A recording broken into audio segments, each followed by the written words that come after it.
Life on Earth depends on fresh water, a resource that's under pressure. Soaring demand and climate change make fresh water ever more precious, even in Europe, while floods and droughts are getting more extreme, changing the lives of millions. With the drought, we have no water, and crops without water don't work, no matter what the country. We'll also look at the persistent chemicals present in our daily lives and the risk of them ending up in the water cycle. I drink tap water. I like it. No, I've stopped drinking tap water. But in Europe, we're also lucky. Overall water quality is improving and there's a good level of access to drinking water. We'll meet the people developing new approaches to improve cleanliness, distribution and recycling. I wanted to go to Germany and a place where apparently development hasn't been at the expense of water quality, Lake Constance. Here they're all simple. The less polluted the water, the less it has to be cleaned. An example to follow at a time when the new European Directive on Drinking Water aims to guarantee access to quality water for all. We're in Friedrichshafen, the city where the Zeppelin was invented, so there are some in the sky. It's also on the shores of Lake Constance, the largest drinking water reservoir in Europe. Millions drink the water, and it's the pride of the city. If you go swim and you are thirsty, you can take a drink without problem. Water isn't the local speciality. How do you know it's very good? It's common sense, so so it's not a secret. So yeah. This region's also at the forefront of the new battle against micropollutants that you may have heard about. A French scientist based in Germany told us more. Bonjour Marie. Bonjour Cyril. Enchanté. We're using more and more chemicals at home with household products. We're using more medicines, more pesticides too. And these substances, when they're persistent, they also persist in the environment. And so it's important to eliminate them to preserve water quality. Marie Lunay heads a unit dedicated to tackling these micropollutants, which are harmful to fish, ecosystems and humans. Part of the solution lies here in the plants that treat used water before returning it to nature.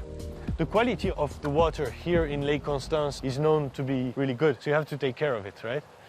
Of course we have to take care of the drinking water reservoir as much as possible, because many people live off it, and that's why we have to try to treat the wastewater as well as we can. For the state of Baden-Württemberg, it's a priority. Oh yes, it's a bit noisier here. Yes, it's a bit noisier. This additional ozone treatment is now used in several stations. With ozone, we have a chemical process. We're going to break down these pollutants, and therefore these smaller molecules will be eliminated by the treatment plant. This technology is likely to be adopted elsewhere as new European regulations extend the list of banned pollutants. There are plans to eliminate micropollutants for large stations and sensitive regions at the EU level. It's planned that the pharmaceutical and cosmetic industries will pay for the financing of those facilities for environmental protection. This winter there was much less snow in the Alps, so less water flowing into the lake. But that's nothing compared to the situation in southern Europe. Here in Spain, the level of water reserves is worrying everyone. We're here in Valencia, and it's hot, like in many parts of Spain. The community of Valencia is one of those European regions regularly hit by drought, and innovative solutions are being introduced. Fresh water made from seawater. Desalination plants account for about 9% of fresh water consumed in Spain. The technology is expensive and energy-intensive, but necessary. This desalination plant allows water from the Júcar River to return to other populations that are running short. You might think desalinating seawater is expensive, but it's better than not having water. It helps the economy a lot. Tourism, agriculture, in this case industry. It means we don't have to worry too much about whether it's raining or not. Spain is also a European champion in wastewater reuse, especially in agriculture. We're in the Horta, a large agricultural zone near Valencia city centre, where fresh produce is grown for inhabitants. And we're going to see a concrete case of wastewater being reused for agriculture.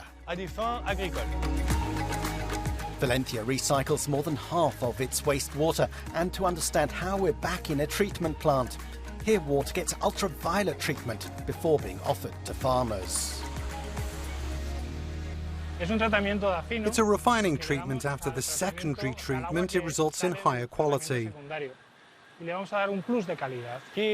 What do farmers think of it? They were the first to ask for it. They've the guarantee it'll always be available, with water of very stable quality. There's huge untapped potential, with new European rules coming in this summer to regulate and encourage the practice. There are places in the world where water coming out of wastewater treatment plants can be drunk. And all of this, which looks like a factory, is a resource. It's a source of clean water for agriculture, clean water for the environment, but also of slurry used to make fertilizer for agriculture. And finally, it's a source of energy because we produce biogas, methane, that's used in these plants. The recycled water is mixed with water from a river before joining traditional irrigation channels. The water from the river comes here and we mix it with the water from the treatment plant. Why do you need more water? Isn't the river enough? Before, there was no water from the treatment plant and we managed to get by. But it'd be a shame if this treated water couldn't be used, because we're in a region where there isn't that much water. Remember, we're at the same level as the sea. So if we didn't irrigate the land like that, salt would come in. And what's now a fertile vegetable garden would turn into a desert in a few years. This water is used to water fruits and vegetables, and a lot of chufa, a Valencian tiger nut that's the main ingredient of the local drink, horchata. At first, farmers were reluctant. Would the water be good or not?